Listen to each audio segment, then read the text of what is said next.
Good afternoon, Evan. How are you today, buddy? Don't ask if you don't care. Okay. Moving right along then. Oh, is somebody upset? Did somebody not get a good night's sleep last night? Did somebody come into work without a lot of rest? Did somebody have a tough night watching sports last night? Is there a marital squabble going on at home? What's wrong, Evan? Did you have 6 in a row? You know full well what the answer is. Yeah, but the audience, doesn't care about it yet. So don't ask me how I'm doing. In a couple months, they'll care. Then do me a favor. Yeah. Don't start by asking how I am. I'm sick of answering questions you don't care about or anyone doesn't care about. I open every show the same exact way. Stop asking How you doing today? Oh, nothing. Huh? How you doing today? How are you today? How's it going today? I don't ask you what you had for breakfast because I don't care. Yeah. So don't ask me how I'm doing. I want to know that my partner's doing well. I'm doing crappy. Oh, okay. There's your answer. Fair enough. Evan's not doing well today. I don't know if you know this or not, but the Nets lost last night. But we'll get to that maybe later because I don't know if you watched that game or not or even aware of it because it was a long West Coast trip that they lost every game on. Listen, the Brian Flores stuff, listen, we're not going to bore you today going over the hiring practices of the NFL or whether or not Brian Flores got screwed over by the New York Giants or the Broncos before that, or whether or not Stephen Ross, offered him money to throw games. We're not. Because there's an aspect to this story, Evan, that I feel is being missed. And I don't think it's right that it's being missed. And I guess we're guilty of it yesterday. The entire radio station's guilty of it. And, every show I've seen on TV, guilty of it.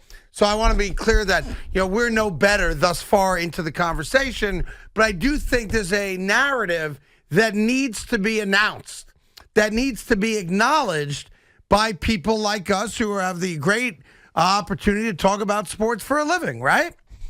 And here's what it is. And I had this great epiphany this morning while eating very bougie eggs at a very bougie place in the city. All right? Here's what it is. Because eggs shouldn't come with salmon. I don't know why they do. I love eggs with salmon. Do you? It makes no sense to me. That would have made my morning better if I had that. I like salmon on a bagel with cream cheese. I like that. I like that too. But I don't need the salmon in the eggs. Ugh, disgusting. In any event, here's the aspect of this story that's not being represented. And it's bothersome to me because there's a narrative out there, a racially motivated narrative out there that I don't think applies to the most important people here. And the single most important people, when you're talking about the hiring practices of the NFL or any professional sport for that matter, are not the men trying to get the job or women trying to get the job. It's not the owners of the teams. It's not the team themselves. It's the fans. And there's an aspect of this that I think needs to be at least announced, stated, and if you want, discussed. I know for a fact that you're in 100% lockstep with me as a fan, and that's all I am at the end of the day when it comes to sports. I'm a fan. I want to make this very clear. Fans don't give a rat's rear end if their head coach is black, white, brown, green, purple, yellow, indigo, violet, or any other color under the sun. I never have cared. I never will care. As a fan, I hope that my head coach is ultimately the guy that brings me a title. And there's that part of the narrative has not been discussed at all. You have a lot of people out there now claiming what white people want. That's obnoxious and just stupid. As stupid as it would be if I announced what I think black people want. No one speaks for an entire race of people. So we can discuss the Flores story, and I think we have quite well. But no one's talked about the millions upon millions of people, the 50 million people that watched the championship games this past weekend, the 100 million people that are going to watch the Super Bowl a week from this Sunday. You know what they care about? They care that their head coach is ultimately the guy that brings their favorite team a championship. And I know you agree with me. Of course. Right. That's all we care about. And at the end of the day, I think we do ourselves a disservice when we don't acknowledge that part of it. Like, if I could sit down with John Maurer, I would tell John Maurer to his face, I don't care if you hire a black guy or a white guy. I don't. I never have. Which guy's best, right?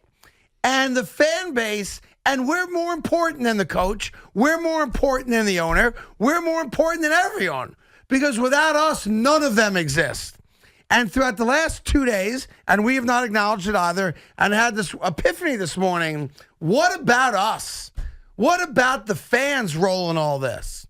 So the fans may get pissed off, hey, the owner's doing this, the owner's doing that. Every Jet fan, every Giant fan alive would tell you right now, if you told me Flores was the best guy, then go hire the best guy, right? But when guys are getting opportunities for the very first time, we all say as fans, we have no idea what this guy's going to be. We've said that about Brian Daboll. We have no idea what he's going to be. He'll be judged based on wins and losses. You want those guys who are getting their first opportunities to be given their opportunities based on fairness. No, you don't.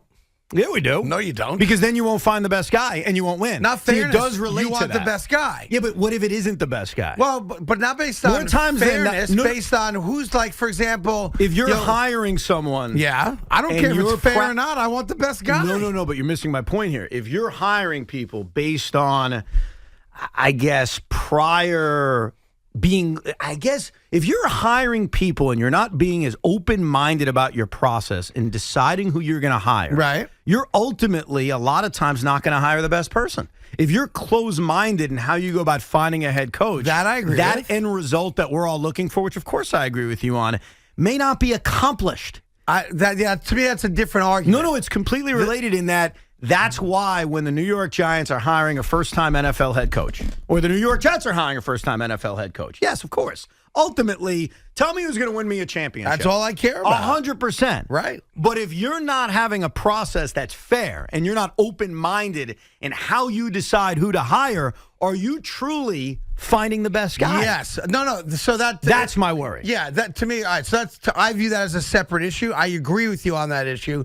I want them to do the due diligence on everyone and be open-minded to every possible candidate. Agreed. 100%.